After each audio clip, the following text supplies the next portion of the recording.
बिस्मिल्लाहिर्रहमानिर्रहीम। शुरू करता हूँ अल्लाह ताला की बाबरकत नाम से जो बड़ा मेहरबान और निहायत रहम करने वाला है। नाज़रीन 72 न्यूज़ पर अपने हिस्से की शमा के प्रोग्राम के साथ मैं हूँ आपका मेज़बान अब्दुल रऊफ़ गोंदल। आपको ये भी बताता चलूँ कि हम काफ़ी महीनों से इस चैनल पर मुख्तलिफ़ तंज़ीमों के साथ जो वेलफेयर के कामों में मशगूल हैं, अपनी मददात के तहत अपने-अपने इलाके, अपने-अपने गाँव में वेलफेयर के काम कर रहे हैं। मुस्तहीक़ीन की मदद कर रहे हैं और अपने लोगों को जो बुनियादी सहूलियात हैं, वो पहुँचाने के लिए दिन-रात मेहनत किए जा रहे हैं। तो हम उनको प्रमोट कर काम जो है वो लोगों को दिखाने के लिए 72 न्यूज़ के ख़ुसूसी तावन से इन प्रोग्राम्स को जो है वो कर रहे हैं। और इन प्रोग्राम का मकसद सिर्फ़ और सिर्फ़ ये है कि ज़िला मंडी बहावलदीन में जो शऊर है वो बेदार किया जाए। वहाँ लोगों को आगाही दी जा सके कि किस तरह हम अपनी मदद आपके तहत काम कर सकते हैं। और आज ये जो हमारा चैनल है, ये दुनिया के मुख्तलिफ ममालिक में तकरीबन 100 से ऊपर ममालिक में देखा जा रहा है और ज़िला मंडी बहावलदीन और ज़िला सरगोदा में केबल पर भी इसकी नशरियात हैं, वो दिखाई जा रही हैं। आज हम जिन शख्सियात के साथ प्रोग्राम कर रहे हैं, उनका तारुफ़ करवाता चलूँ। हमारे साथ जनाब मौजूद हैं मियाँ गुलाम कादिर साहब, जो कि डिप्टी कंट्रोलर इम्तिहानात रह चुके हैं गुजरांवाला बोर्ड में। और उसके बाद हमारे जनाब मौजूद मेहमान हैं तलत महमूद वसाल साहब, कमिश्नर हैं लैंड रेवेन्यू में। और तीसरे मेहमान हमारे हमें कुछ देर तक ज्वाइन करेंगे नासिर अब्बास तारड़ साहब। तीनों शख्सियात का, तीनों मुअज़्ज़िज़ीन का तल्लुक धीरा से है। और आज हम अपने मेहमानों को जिस मौजू पर गुफ्तगू करेंगे वो है कि ज़िला मंडी बहावलदीन में तालीम जो है उसको कैसे, तालीमी निज़ाम को कैसे बेहतर किया जाए, लोगों को किस तरह तालीम की तरफ राग़िब किया जाए। चूँकि ये शख्सियात अहम ओहदों पर मियाँ साहब भी रह चुके हैं, वसाल साहब जो हैं वो डिप्टी कमिश्नर हैं, तो यकीनन ये भी उन्हीं देहातों से, उसी ज़िला से तालीम हासिल करके यहाँ तक पहुँचे हैं। तो हम चाहते हैं कि लोग इनकी बातें सुने, लोगों में जज़्बा पैदा हो, जोश पैदा हो, ताकि वो ज़्यादा से ज़्यादा तवज्जो जो है वो तालीम पर मरकूज़ करें। तमाम मेहमानों का शुक्रिया, आपने वक़्त निकाला। सबसे पहले सवालात का सिलसिला शुरू करते हैं जनाब मियाँ गुलाम कादिर साहब से। मियाँ गुलाम कादिर साहब, आपको हमारी आवाज़ आ रही है सर? मियाँ गुलाम कादिर साहब, आपको आवाज़ आ रही है? जी आ रही, बिल्कुल। जी मियाँ साहब, आप ये बताइएगा, चूँकि आप महकमा तालीम से वाबस्ता रहे हैं, एक तो ये बताइएगा कि आपकी इब्तदाई तालीम जो है वो कहाँ से शुरू हुई और फिर आपका ये जो सारा सफ़र है ये किस तरह आपने तय किया, ताकि लोग जान सके कि चोट धीरा से भी तालीम हासिल करके अहम ओहदों पर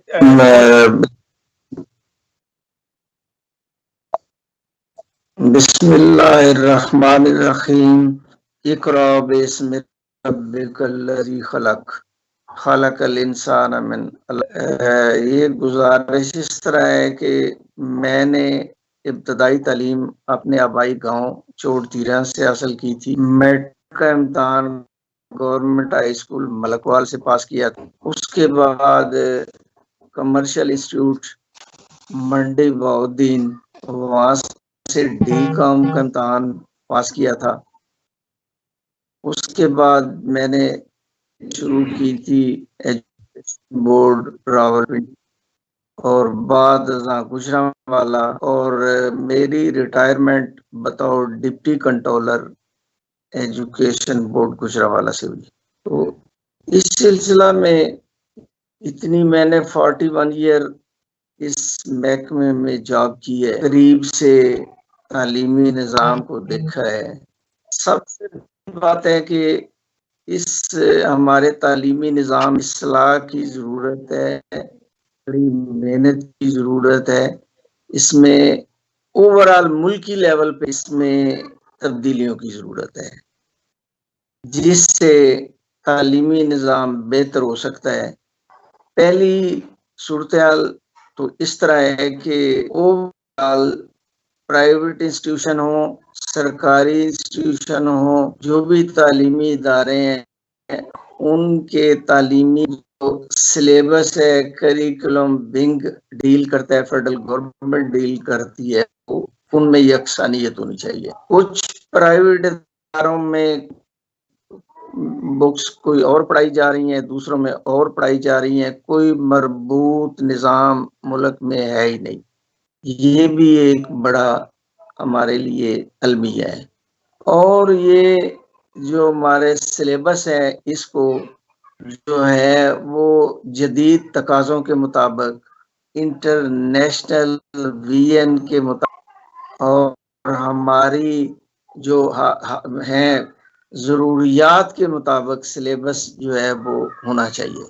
उसके बाद दूसरी एक बात है, पिछले ये इमरान खान की गवर्नमेंट जब आई है उस वक्त भी एक बड़ा इशू चला था कि अगर जितने भी सरकारी अफसरान हैं, सरकारी मुलाजमीन हैं, उनके बच्चे प्राइवेट स्कूलों की बजाय सरकारी तालीमी इदारों में तालीम के लिए दाखिल हों, तो हम बिल्कुल ये शोर से कहते हैं कि तालीमी इदारे ऑटोमेटिकली ठीक हो जाएंगे। जब अफसरान के तालीमी अफसरान हो या मैनेजमेंट के लोग हों या ये सियासी पॉलिटिशियन हो, उन प्राइवेट स्कूलों में अच्छे स्कूलों में पढ़ते हैं, तो सरकारी में जब वो आते नहीं, उनकी दिलचस्पियां इन सरकारी इदारों की तरफ नहीं होती। जी जी जी, आवाज आ रही है? जी आ रही है जी। तलत महमूद बुसाल साहब, सबसे पहले तो आपको खुशामदीद कहता हूँ, आपने प्रोग्राम के लिए वक्त निकाला। एक तो आप सर अपने बारे में बताइएगा कि आपने इब्तदाई तालीम कहाँ से हासिल की और फिर अल्लाह ताला ने आपको इस ओहदे पर पहुंचाया है, नाजरीन ये जान सके कि किस तरह आपने मेहनत की और किस तरह तालीम हासिल करके आप यहाँ तक पहुंचे। शुक्रिया जनाब, मैं बड़ा शुक्रगुजार हूँ आपका कि आपने मुझे मदबूर किया और मेरे लिए बड़ी फ़ख्र की बात है कि मैं अपने गांव के मियाँ गुलाम कादिर साहब को मैं बचपन से जानता हूँ। शायद एक दफ़ा मैं मैट्रिक के लिए इनके पास गुजरांवाला में गया था, तब मेरी मैट्रिक की सनद थी, तो वो अपने वाले साहब के साथ मेरा एक पाना है। अच्छा, बात ये है कि जी मैं जो इब्तदाई तालीम है मेरी वो मंडी बहाउद्दीन अल नूर पब्लिक हाई स्कूल था, वहाँ से मैंने हासिल की। उसके बाद मैं गवर्नमेंट कॉलेज यूनिवर्सिटी लाहौर में चला गया इंटर के लिए, और वहीं से मैंने अपना ग्रेजुएशन की, वहीं से मैंने मास्टर्स किया और उसके बाद मैंने CSS में अपीयर हुआ। इन 2012 मैंने अपना CSS मुकम्मल किया अपने वालिदैन की दुआओं से और अल्लाह ताला के करम से। तो और मैं आपके 54th मेरी पोजीशन थी ऑल ओवर पाकिस्तान जी। तो फिर उसके बाद मैं जनरल सीट के ऊपर जनरल मेरिट पे मैं इनलैंड रेवेन्यू के अंदर एज एन असिस्टेंट कमिश्नर जो है ना वो आ गया जी। और 2012 से मैं 13 तक अपनी एकेडमी में रहा। उसके बाद फील्ड में मैं 15 में आया स्पेशलाइज्ड ट्रेनिंग के बाद। और इसमें सबसे बड़ा जो कलीदी किरदार है मेरी इस एजुकेशन के अंदर और मुझे इस मुकाम तक मुझे अल्लाह ताला की ज़ात के बाद, वो है मेरे वालिद हैं मंजूर अहमद बुसाल साहब। उनका बहुत बड़ा, क्योंकि वो शुरू से खुद पढ़े लिखे थे और उनका ज़्यादा जो प्रायोरिटी थी अपने बच्चों के बारे में वो हमेशा से तालीम ही रही। हालांकि आपको पता है कि चोर धीरा में तो प्रायोरिटी जो सबसे पहले मेरा ख्याल फ्रांस है, उसके बाद ही कोई और चीज़ है। जी बिल्कुल, यही मतलब वो पढ़ोगे लिखोगे तो जाओगे, मतलब हो जाओगे खराब, खेलोगे कूदोगे तो जाओगे फ्रांस। वो मैंने एक जगह बल्कि ये पढ़ा भी था, वो जो अपने मेन हाई स्कूल है उसकी दीवार के ऊपर। तो इसको मद्देनजर रखते हुए हमारे वाले साहब ने जो है ना वो ज्यादातर हमें इसी तरफ राग़िब किया कि आप अपनी तालीम को मुकम्मल करें। जहाँ तक मियाँ साहब की बात है वो मैं उससे बिल्कुल एग्री करता हूँ कि जो तालीमी निज़ाम है इसके अंदर एक डिस्पैरिटी है। डिस्पैरिटी इस तरह है कि कुरिकुलम डिफरेंट है, मतलब O लेवल है, A लेवल है, इंटर है, मैट्रिक है। एट अ टाइम आपके 5 से 6 जो है वो सिस्टम जो है वो चल रहे हैं।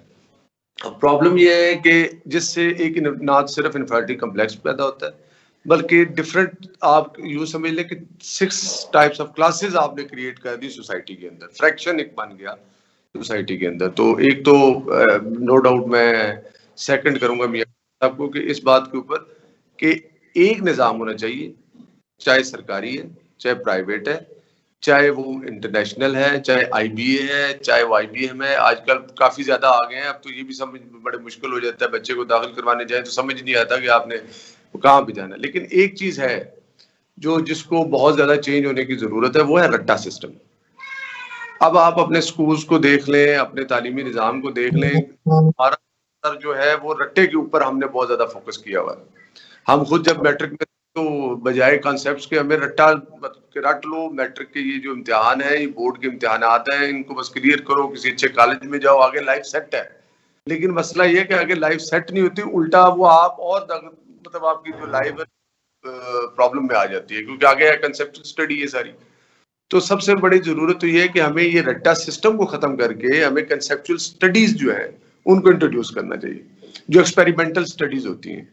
फॉर एग्जाम्पल, आप अगर अपने स्कूल में बच्चों को आप उसका न्यूटन का लॉ पढ़ा रहे हैं या कोई और चीज, तो उनको कोई एक्सपेरिमेंट करके भी बताएं कि बेटा इस तरह होता है, ये ग्रेविटी है तो ग्रेविटी किस तरह आप पुल करती है, उसका मतलब आप उसको सिर्फ वो एक स्टोरी सुना देते हैं जी वो बैठा हुआ था, उसके सेब उसके सर पे गिरा और वो उसने ग्रेविटी को डिस्कवर कर दिया। लेकिन उसको मतलब आप एक्सपेरिमेंटल उसको चीज कोई नहीं बताते हैं। तो सबसे जो ज्यादा और इम्पोर्टेंट जरूर जो चीज है इस टाइम, एक तो डिस्पैरिटी को खत्म करना है तालीमी निजाम के अंदर, दूसरा रट्टा सिस्टम को खत्म करके।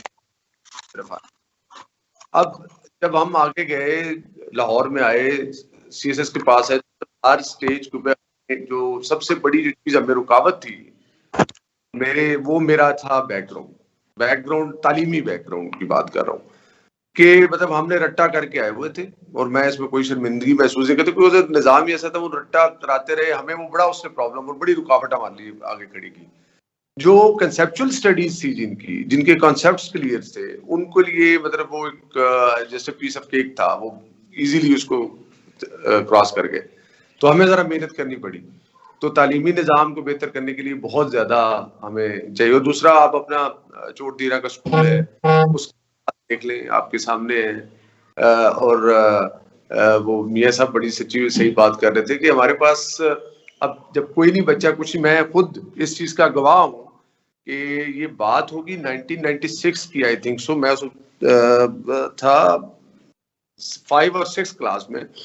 तो उधर MNA थे, मैं उनका नाम नहीं लेना चाहूंगा अभी क्योंकि ये लाइव होता है। तो वो बैठे हुए थे, हमारी वो दारा हम कहते हैं जो गांव में अपने जो जहाँ पे लोग बैठते हैं। तो एक बाबा जी आए, तो वो कहते हैं जी कि वो अपने बेटे को कहीं लगवाना चाह रहे थे, नौकरी पे जॉब उसके लिए कर रहे थे। तो उन्होंने जब कहा जी वहां पे, उन्होंने कहा जी वहां तो इंटर चाहिए, उन्होंने कहा जी वहां ग्रेजुएशन चाहिए, उन्होंने कहा जी अच्छा वहां पे, अच्छा एंड में बाबा जी तंग आके कहते हैं अच्छा चले इस तरह करते हैं, इन्हों किदा मास्टर ही लवा दो।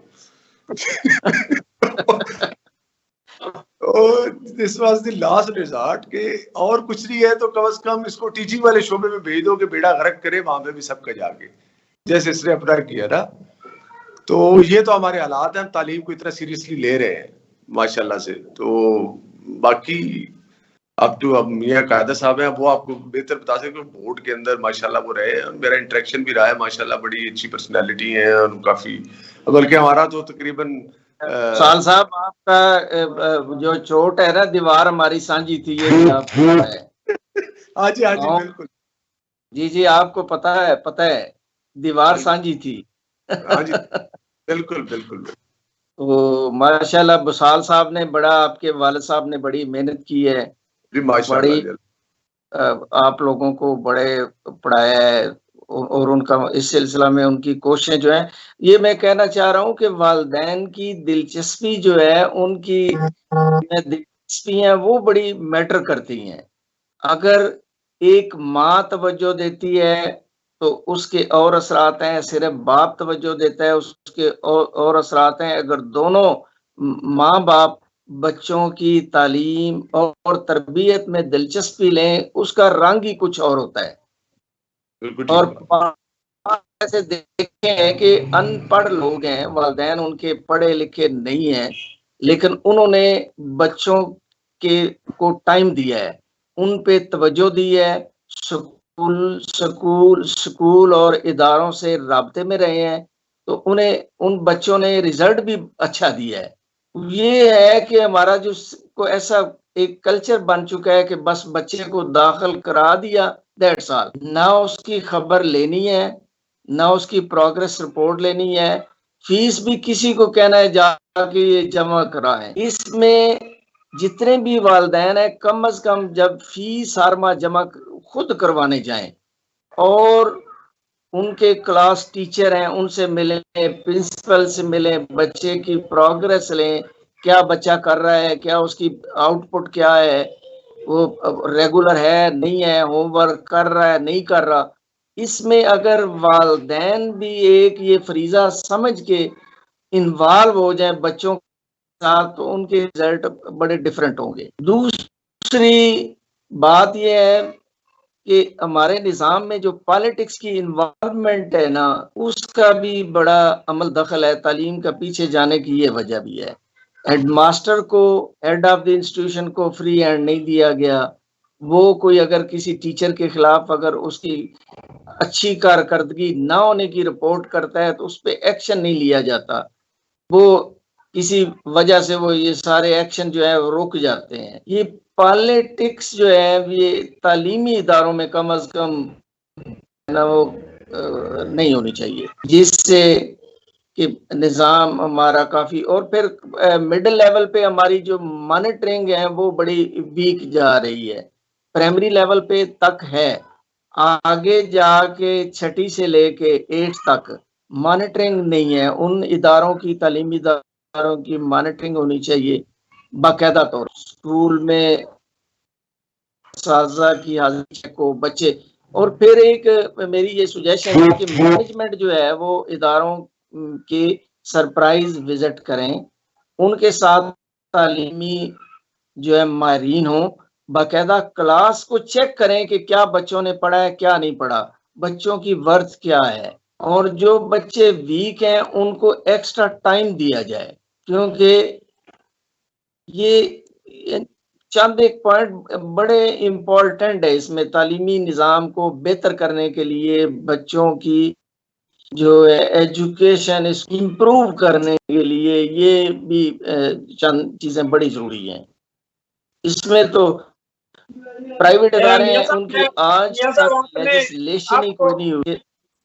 मियां साहब आपको बताता चलूं कि चोट धीरा के जितने भी ओवरसीज हैं मुख्तलिफ ममालिक में, उन्होंने एक फाउंडेशन बनाई है, चोट धीरा ओवरसीज फाउंडेशन, और इस फाउंडेशन से वो चोट धीरा में जितने भी फलाई काम है उसमें पेश हैं, और वो अपनी मदद आपके तहत ये सब कुछ कर रहे हैं। लेकिन जिस तरह मैंने उनका जज्बा देखा है, जोश देखा है, वो चोट धीरा में तलीमी शोबे में भी इनकलाब लाने के ख्वाहिशमंद हैं। लेकिन चूंकि वो बैरून ममालिक हैं, अब जरूरत इस चीज की है कि वहाँ कोई रहनुमाई करे, गांव के लोग तामन करें, वहाँ वालिदैन को जो है वो मोटिवेट किया जा सके, ताकि वो ज्यादा से ज्यादा तवज्जो जो है वो बच्चों की तालीम पर मरकूज करें। असातिज़ा इकराम जो हैं वो भी काफ़ी तामन कर रहे हैं, वो भी इस फाउंडेशन के साथ राब्ते में हैं। उनसे भी गए बगाए प्रोग्राम्स के जरिए पर्सनली भी मेरा राब्ता होता रहता है। उनसे भी मैंने दरख्वास्त की है कि आप भी कोशिश करें ताकि चोट धीरा से, एक तो मेरी ख्वाहिश पूरी हो गया क्योंकि मैं मुसलसल उन पर जोर दे रहा था कि आप ऐसा करें कि कोई ना कोई तो चोट धीरा से CSS करे, PCS करे। तो वो तो आज मुझे पता चल गया है कि तलत महमूद बुसाल साहब जो है उन्होंने CSS किया है। ये बड़ी फख्र की बात है चोट धीरा के लिए और जिला मंडी बहावलदीन के लिए। पिछली दफा एक प्रोग्राम में चोट धीरा से ही डॉक्टर तसव्वर साहब आए थे, उन्होंने PhD की है। तो चोट धीरा में भी लोग तालीम तो हासिल कर रहे हैं, लेकिन जो रिजल्ट आना चाहिए तमाम तर वसाइल के बावजूद वो नहीं है। अब वालिदैन को इस तरफ लाने के लिए आप क्या तजावीज देंगे ताकि उनको अपनी जिम्मेदारी का एहसास दिलाया जा सके? मियां साहब प्लीज। सबसे पहले नासर तारड़ का ये मैं उनको मुबारकबाद पेश करता हूँ। उनसे जब भी मुलाकात हुई है वो ये तालीमी हवाले से, ये फलाई कामों के सिलसिला में उनका इतना जोश है, इतना जज्बा है, इतनी तड़प है कि मैं उन्हें उनके जज्बात की को अप्रिशिएट करता हूँ। जब भी कभी हुई है, बल्कि मैं एक दो प्रोग्राम में भी शामिल हुआ हूँ, इन्होंने अच्छा खासा ज़ाती पेन लेके, दिलचस्पी लेके वो इदारे कायम किए हैं, उनके रिजल्ट भी बड़े अच्छे आए हैं। और ऐसे ऐसे बच्चे, वालिदैन उनको बच्चियों को स्कूल में भेजना नहीं चाहते, कुछ ऐसे बच्चे जिनके वसाइल नहीं है, फ्री जो है इन्होंने एजुकेशन का जो सिलसिला शुरू किया है, वो मैं सबसे पहले तो वो अप्रिशिएट करता हूँ इनकी ये कोशिशें। दूसरा, अब ये जो ओवरसीज हैं चोट धीरा के लोग, इन्होंने गवर्नमेंट हाई स्कूल में ये बिल्डिंग जो है, बिल्डिंग बड़ी कम थी, बच्चों की तादाद सरकारी स्कूल में, गवर्नमेंट हाई स्कूल में ज़्यादा है। तो ये अब वो कंस्ट्रक्शन का काम अल्हम्दुलिल्लाह शुरू हो चुका है। जितने भी ओवरसीज दोस्त हैं जिन्होंने पार्टिसिपेट किया है, ये ताड़ साहब ने खास तौर पे इनिशिएटिव ली है, इसकी मैं सलाम पेश करता हूँ। और ये सिलसिला जो इन्होंने शुरू किया है एजुकेशन को प्रमोट करने का, इंशाल्लाह वो दिन दूर नहीं कि उसमें ये कामयाब होंगे। एक मैंने सजेशन दिया है कि इसमें गवर्नमेंट हाई स्कूल में एक ऑडिटोरियम टाइप यानी मल्टीपर्पज हॉल बनाया जाए, जिसमें बच्चों के लिए बाकायदा प्रोग्राम हो, बच्चों के एग्जाम कंडक्ट हो। उसके अलावा ये कोई और ऐसे कोई तरबियती प्रोग्राम होता है, कोई मजहबी प्रोग्राम बेशक उसमें इस्लाही जैसे कि, तो वो उसमें हो। तो ये इंशाल्लाह ये ओवरसीज पाकिस्तानी इन्हें जिस ये जज्बे से जिस मिशन को ये लेके चले हैं, इनके लिए कोई काम मुश्किल नहीं है। इसके लिए ऑडिटोरियम एक स्कूल में बनाया जाए, कमरे ये जब कंप्लीट होते हैं वो साथ ही वो भी प्रोजेक्ट, और बेशक कोई ऐसे मुखैर दोस्त हैं जिसके नाम पे वो उसका नाम ऑडिटोरियम नाम उसके मंसूब किया जाए। तो उसके दूसरी तालीमी वाले जी जी उसका नाम तो ओवरसीज भी रखा जा सकता है, क्योंकि सारे ओवरसीज ताउन कर रहे हैं।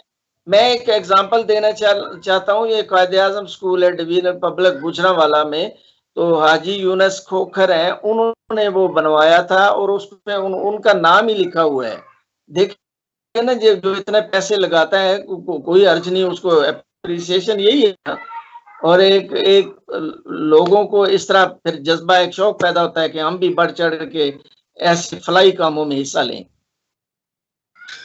तो जो है ना, ये साहब से मुश्किलात का जिक्र किया आपने, हमारे जो तालीमी निज़ाम में खामियां हैं उनकी निशानदेही भी की है। अब माशाल्लाह अब लाहौर में सर्विस कर रहे हैं और चोट धीरा से आपका तल्लक है, आपका खानदान जो है उसका सियासी बैकग्राउंड भी है और लोकल जो सियासत है उसमें उनका मरकजी किरदार भी है। तो आप इस हवाले से क्या तजावीज़ देंगे कि चोट धीरा में एक तो रट्टा सिस्टम किस तरह ख़त्म किया जा सके, क्योंकि हमारे निज़ाम में तरबियत का बड़ा फुकदान है, और दूसरा हम किस तरह सब मिलकर चोट धीरा में तालीम को जो है वो पहली तरजीह बना सकें, वालिदैन को कायल कर सकें और बच्चों को रट्टा लगवाने से मतलब ज्यादा ये कोशिश करें कि उनकी तरबियत हो, उनको तालीम के बारे में समझ आए कि वो पढ़ क्या रहे हैं। इस सिलसिले में आप क्या तजावीज़ देंगे? बिल्कुल, मैं असल में प्रॉब्लम यह है कि ना हमारी प्रायोरिटीज थोड़ी सी डिफरेंट है। जैसे अभी भी हम बात कर रहे हैं तो हम बार बार बच्चों की तालीम के ऊपर जो है वो बात कर रहे हैं कि बच्चों की तालीम पे हमें जोर देना चाहिए, वालिदैन को हमें इस तरफ लाना चाहिए, हमें रट्टा सिस्टम खत्म करना चाहिए। लेकिन बेसिक चीज़ है जो हम बिल्कुल भी ना गवर्नमेंट लेवल पे की जा रही है, ना कोई लोकल लेवल पे की जा रही है, ना उसके बारे में किसी को ख्याल है। वो है जो बच्चों को पढ़ा रहे हैं, टीचर्स हैं, उनकी ट्रेनिंग। प्रॉब्लम ये है कि जब तक आप उनकी प्रॉपर ट्रेनिंग नहीं करेंगे, उनको कोर्सेज नहीं करवाएंगे, उनको थोड़ा सा बाहर की चीजों के ऊपर कंसेप्चुअल स्टडी क्या होती है इसके ऊपर उनको नहीं पता चलेगा, तब तक वो आपके बच्चों के साथ कुछ भी नहीं कर सकते, ना ही आपका बच्चा उस तरफ को जा सकता है जिस तरफ आप ले जाना चाह रहे हैं, यानी मतलब। तो सबसे पहले जरूरी बात तो यह है कि जो आपके टीचर हजरात हैं जो वहां पे पढ़ा रहे हैं, सबसे ट्रेनिंग का जो है वो बड़ा इंपॉर्टेंट है हमारे लिए, और उनको ट्रेनिंग की जाए, उनके रिफ्रेशर कोर्स करवाए जाएं। चाहे वो ओवरसीज फाउंडेशन बड़ी अच्छी आपने अभी डिस्कस अच्छा काम कर रही है, तो सबसे पहले तो मैं मुबारकबाद देता हूं आपको और जो भी ओवरसीज फाउंडेशन को चला रहे हैं उनको, कि अल्लाह ताला उनको इसको जज़ाए खैर दे और इसको और ज्यादा अच्छे काम करने की तौफीक अता करे। आप अगर हम पूरे मुल्क की सूरत हाल देखें तो दो ऐसे सेक्टर हैं हमारे जो बहुत ज्यादा डाउन हैं, जिसमें कोई भी काम नहीं हो रहा, जिसपे कोई भी चीज जो है वो मतलब कोई इनिशिएटिव नहीं दिया जा रहा। वो एक सेहत है और एक दूसरी आपकी तालीम है, और यही दो इंपॉर्टेंट चीजें जो एक इंसान को पूरी जिंदगी में अपने साथ साथ चाहिए होती हैं। चले सेहत की बात अभी नहीं हो रही, हम उसको बात करके रख लेते हैं। अभी बात हो रही है तालीम की, तो तालीम में सबसे पहले तो ये देखें कि जो बच्चों को पढ़ा रहे हैं वहां पे स्कूल के अंदर, उनकी तालीम क्या है और उनके जो मतलब शऊर है वो कहाँ तक बेदार है। और उसके लिए हमें चाहिए है, जैसे मियां साहब ने कहा, एक ऑडिटोरियम हो, आप लेक्चर्स अरेंज करें। जब हम गवर्नमेंट कॉलेज में आए थे नए नए, तो हमारे लिए एक लेक्चर्स अरेंज किए जाते थे। कभी मुस्तनसर हुसैन तारड़ साहब को बुला लिया जाता था, कभी जो भी कामयाब थे लोग या तालीमी इस शोबे के साथ ताल्लुक रखते थे, प्रोफेसर हजरात हैं, उनको बुलाया जाता था। उनसे मोटिवेशनल जो है वो स्पीचेस करवाई जाती थी, जिससे बच्चों को, ये फ्रांस वाला जो इनके दिमाग में एक सवार हो चुका है कि हमने बस जाना है और पैसा कमाना है और बस डेली आना है और बस बात खत्म, जिंदगी खत्म हो जाएगी हमारी और यही हमारा अचीवमेंट है। तो इससे इनको बाहर लाने के लिए आपको खासकर चोट धीरा में काफी ज्यादा तगोदो करनी पड़ेगी, क्योंकि मैंने माहौल देखा हुआ है, मैं वहां पे रहा हुआ हूँ। और हमारा अब सियासी भी सॉरी टू से ज्यादातर सोलंग पे है, टफ टाइल्स के ऊपर है, स्ट्रीट लाइट्स के ऊपर है। हमें मतलब ये ज्यादा जरूरी जो चीजें कॉस्मेटिक्स हैं, चेंजेस, हम उसकी तरफ ज्यादा ध्यान दे रहे हैं। हमें मतलब चाहिए ये है कि सबसे पहले हम मैं मशवरा दूंगा, मेरी एक सजेशन होगी कि ओवरसीज को चाहिए कि किसी अच्छे जो इदारा है उसके साथ अपना कांटेक्ट करें, वहां पे अपने टीचर्स के रिफ्रेशर कोर्स करवाएं। उनको सबसे पहले लॉजिक जो होता है, लॉजिक क्या चीज है, कॉन्सेप्ट क्या है, उसके बारे में तालीम दें और वही चीज वो आगे बच्चों को दें। तो सबसे पहले तो जरूरी चीज मेरे हिसाब से ये है कि जो वहां पे पढ़ा रहे हैं, हमें उनकी तालीम के ऊपर, उनकी तरबियत के ऊपर हमें ज्यादा जोर देना पड़ेगा। बच्चे खुद ब खुद ही जब वो आपके ऊपर अच्छे आ जाएंगे तो वो ऑटोमेटिकली, और बच्चों के लिए आप अरेंज करें, लेक्चर्स अरेंज करें, मियां कादर साहब को बुला लें, ये काफी अर्सा माशाल्लाह वहां पे रहे, किसी और अच्छे स्पीकर को बुला लें, किसी कामयाब जो आपका उधर कोई इंसान है बुलाएं जिसने लाइफ को देखा हुआ है, तलख तजर्बात हैं जिसके, और तालीम जिसके लिए बहुत इंपॉर्टेंट रही है, तालीम की वजह से ही अपने आप को ऊपर किया। आप उनको बुलाएं, उनसे बच्चों को मोटिवेशनल स्पीचेस दिलवाएं। इसके अलावा कुछ ये प्रायोरिटी पे रख लें कि कुछ बच्चे ऐसे होते हैं जिनमें पोटेंशियल होता है लेकिन माली हालात की वजह से वो अफोर्ड नहीं कर सकते हैं, मतलब लाहौर की तालीम है या चोट से बाहर नहीं निकल सकते हैं या मलकवाल से ज्यादा वो उनकी दौड़ मलकवाल तक होती है। तो उन बच्चों को फाइनेंशियली तौर पे सपोर्ट किया जाए ताकि वो आगे आए और अच्छे से अच्छे कॉलेजेस के अंदर, अगर उसके अंदर पोटेंशियल है तो उसको जाए और उसको सपोर्ट करें और सारे मिलकर सपोर्ट करें। माशाल्लाह अभी इस टाइम अगर हम देखें तो अमीर तरीन विलेजेस में एक चोट धीरा का नाम आता है, और ये हमें इस जो अपनी है, अल्लाह ताला ने हमें ये बख्शा है, इसको, इस नेमत को हमें प्रॉपर तरीके से इसको यूटिलाइज करना चाहिए। बिल्कुल सही, आपने दुरुस्त फरमाया। जब तक असातिज़ा की ट्रेनिंग नहीं होगी, जब तक हमारे रहनुमा जो हैं वो बेहतर रहनुमाई नहीं कर सकेंगे, तो यकीनन मंजिल तक पहुंचना आसान नहीं है। मियां गुलाम कादिर साहब, आप अपने चोट धीरा और ओवरसीज के लिए क्या पैगाम देंगे सर? उसमें ये जो जिस तरह मैं एक तो जो सिलसिला शुरू किया है वो जितने भी पार्टिसिपेंट हैं जो हिस्सा ले रहे हैं, मैं उनको मुबारकबाद पेश करता हूं और अच्छी तवक्कुआत रखता हूं। ये जो आगाज किया है इसको बहुत आगे लेके जाएंगे। यहाँ और तालीमी इदारे या कोई टेक्निकल कॉलेज होना चाहिए, टेक्निकल कॉलेज, पेशा वराना फनी तरबियत जहाँ पे ये बच्चे हासिल करें, और ये इनके लिए बड़ा जरूरी है। टेक्निकल इदारा के जो ओवरसीज है उनके पास वसाइल की कमी नहीं है, सिर्फ उनको रहनुमाई चाहिए। अगर आप रहनुमाई करेंगे तो मैं आपको यकीन से कह सकता हूं कि चोट धीरा के ओवरसीज आपकी तवक्कुआत पर पूरा उतरेंगे। देखे जी, हम वक्त हाजिर हैं। पहले भी मेरा ख्याल है मेरा मुसलसल राब्ता है, किसी को तालीमी हवाले से गांव के किसी फर्द को तो मेरे साथ अमूमन राब्ते में होते हैं, मैं हमा वक्त तैयार रहता हूँ। किसी को कोई तालीमी वाले से मसला होता है तो मुझसे राब्ता करते हैं, मैं भी राब्ते में हूँ। अल्हम्दुलिल्लाह ये इम्तानी सेंटर जो मेटक है, ये बच्चे दूर इम्तान जाके देते थे।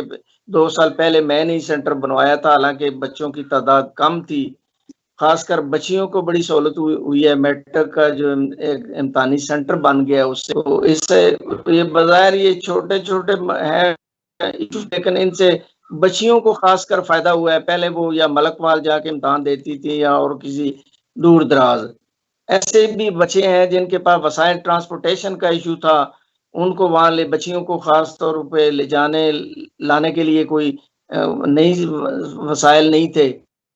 लिए ये सहूलत होगी। इसी तरह जब हम मिलजुल के, जैसे बुसाल साहब हैं माशाल्लाह, इनके वाल बड़े एक्टिव हैं, बड़े माशाल्लाह तवज्जो देने वाले हैं। मिलजुल के ओवरसीज मिल के ये जब हम काम करेंगे तो मैं नहीं समझता कि कोई ऐसा हमें रास्ते में कोई ऐसी रुकावट आए। बेहतर से हम अपनी मंजिल की तरफ से रवां-दवां हो जाएंगे। ये इदारे भी नए बन जाएंगे, ये माहौल भी ठीक हो जाएगा। तालीम के साथ-साथ जो तरबियत है वही, जैसे तलत बरखुरदार ने बात की है, वो बड़ी ज़रूरी है। पहले होता था जब हम इदारे में बच्चों को दाखिल कराने जाते थे तो वो कहते थे कि जी यहाँ तरबियत चाहिए, वहाँ बड़ी अच्छी तरबियत है, वहाँ बच्चे को दाखिल कराना है। अब वो नहीं मोड़ रहा। अब कहते हैं जिस इदारे में नंबर ज़्यादा आते हैं वहाँ इस बच्चे को हमने दाखिल करना। अब दौड़ जो है सिर्फ़ और सिर्फ़ नंबरों की रह गई है। इखलाकी तरबियत वाला वो जो पेज है वो बिल्कुल डिलीट हो चुका।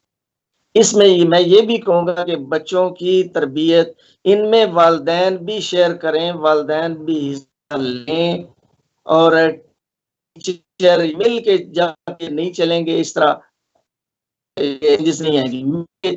वालिदैन शेयर करें, वालिदैन कम अज़ कम उनको महीने में एक विज़िट जो है वो स्कूल में ज़रूर करनी चाहिए बच्चे की प्रोग्रेस। मैं पहले भी ये अर्ज़ कर चुका हूँ। जी, तलत महमूद बुसाल साहब, आप अपने ओवरसीज भाइयों को और एहलियान चूंट धीरा को क्या मैसेज देंगे? जी, मैं सबसे पहले तो उनको दोबारा से एक दफ़ा कंग्रेचुलेट करूँगा कि उन्होंने बड़ा अच्छा जो कदम ये लिया है अपने वेलफेयर के लिए अपने गाँव की। तो क्योंकि नबी पाक सल्लल्लाहु अलैहि वसल्लम का भी फरमान है कि हर चीज़ अपने असल को वापस आती है। तो हम भी सबने एक दिन वहीं पे वापस आना है। तो जितना ज़्यादा हम उस गाँव को ने हमें दिया, जो उस मिट्टी ने हमें दिया, अब हमारा टाइम है उसको वापस लौटाने का।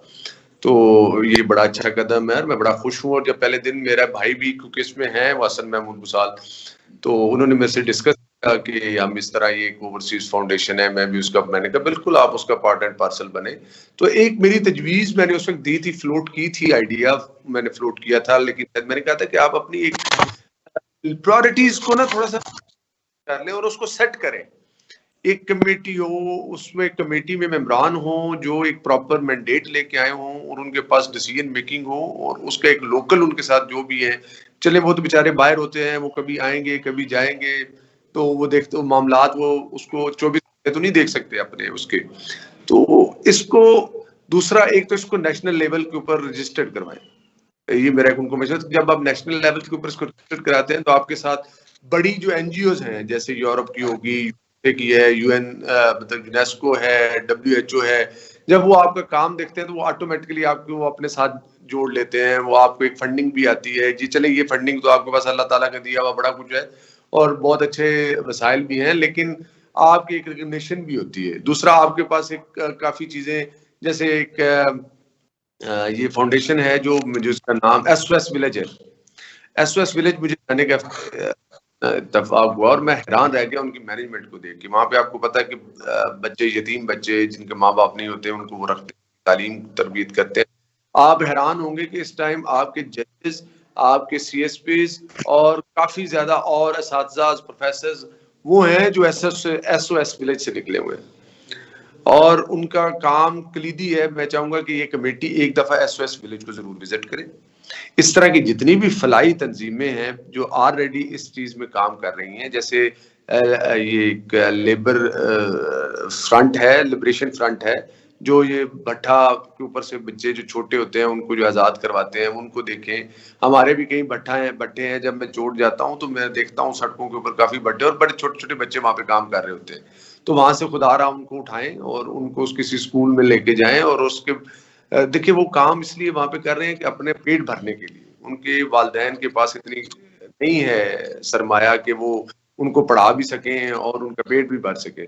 तो ओवरसीज को ये चाहिए, फाउंडेशन को चाहिए कि आइडेंटिटी जिनके माँ बाप नहीं अफोर्ड कर सकते और अनअफोर्डेबिलिटी की वजह से उन्होंने बच्चों को स्कूलों से उठा के वो कामों पे लगा दिए, तो एक दफा खुदारा उनको वहां से उठा के वापस स्कूल में डालें और उन वालिदैन के ऊपर जो भी आप मतलब एक तो मैंने ये देखा कि हमारा ट्रेंड पड़ा था मंडी बाउद्दीन के अंदर के, एक ना वो लगा लेते हैं एक वो खैमा सा, जी आज जा रहे हैं आटा पकड़ो ये लो जी 7-10 बंदे तस्वीरें बनवा रहे होते हैं, ठीक है, वो एक बंदे को आटा दे रहे हैं, 10 बंदे उसके साथ तस्वीरें बनवा रहे हैं। वो एक तो ये काम खुदारा भीख देना, ये एक भीख है, इसको खत्म करें। अगर आप 100 घरों को चाहे 3 घरों को रक्षा या कोई ऐसा रोजगार बनाकर दे दे कि वो इंडिपेंडेंट हो जाएं, इट्स फार बेटर उस भीख से।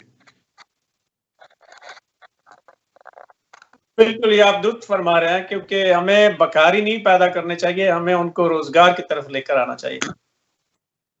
ये आवाज आ रही है? जी जी जी मेरी आवाज आ रही है? जी जी आ रही है, आ रही है। जी आपने बड़ी जबरदस्त बात की है तलत महमूद साहब। बिल्कुल मैं आपकी इस बात से 100% मुत्फिक हूँ। हमें ये बकारी सिस्टम जो है इससे बाहर निकलना होगा, और यकीनन हमारे लोग जो हैं वो आप 10-20 भी कह लें तो बिल्कुल दुरुस्त है, क्योंकि एक बंदे को 5 किलो आटा देने 20 बंदे जो है वो तस्वीरें बनवाने चले जाते हैं, जिससे मुआशरे में उन लोगों की ये यकीनन ये बात जो है बिल्कुल नहीं होनी चाहिए। हमें ये ऐसे कामों से इज्तनाब करना चाहिए। नाजरीन, आपने गुफ्तगू सुनी जनाब मियाँ गुलाम कादिर साहब की और तलत महमूद बुसाल साहब की। उन्होंने बड़ी खूबसूरत अंदाज में गुफ्तगू की, और जहाँ जहाँ हमें इस्लाह की ज़रूरत है उन चीज़ों की उन्होंने निशानदेही की। तमाम ओवरसीज़ को उन्होंने बड़ा मुस्बत मैसेज दिया है, बिलखसूस चोटधीना के ओवरसीज़ को, कि सब मिलकर इसको एक इदारा बनाएं, इसको अब जो ये हमारा रवायती निज़ाम है उससे आगे निकलें, और सब मिलकर जो है अपने और अपने अपने गाँव के बच्चों के लिए बेहतर हिकमत अमली के साथ आगे बढ़े।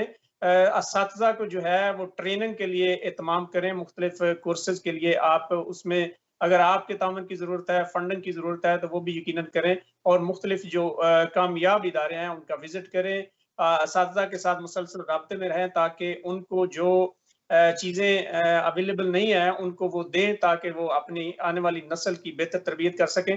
प्रोग्राम में बड़ी अच्छे अंदाज में गुफ्तगू हुई है। तमाम मेहमानों का मैं शुक्रिया अदा करता हूँ, क्योंकि प्रोग्राम बहुत अच्छा जा रहा था, लेकिन वक्त की किल्लत की वजह से हमें प्रोग्राम का इख्तिताम करना पड़ता है। वरना जिस तरह आज गुफ्तगू हो रही थी, दिल चाह रहा था कि हम इस प्रोग्राम को जारी रखें। इंशाल्लाह बुसाल साहब आपको फिर किसी दिन प्रोग्राम में ज़मत दूंगा, ताकि चोटधीना के लोग जो हैं उन तक आपकी गुफ्तगू जो है वो पहुंच सके, और आपकी बातों से शायद उनमें ये शऊर आए, आगाही आए, और सब मिलकर जो है वो चोटधीना में जो काम हल तलब हैं, जो मसाइल हल तलब हैं, वो सब मिलकर इज्तिमाई तौर पर इस प्लेटफॉर्म से करें। तमाम मेहमानों का शुक्रिया। इंशाअल्लाह आने वाले वक्त में आपसे फिर मुलाकात होगी। इजाज़त दीजिए। अल्लाह हाफ़िज़।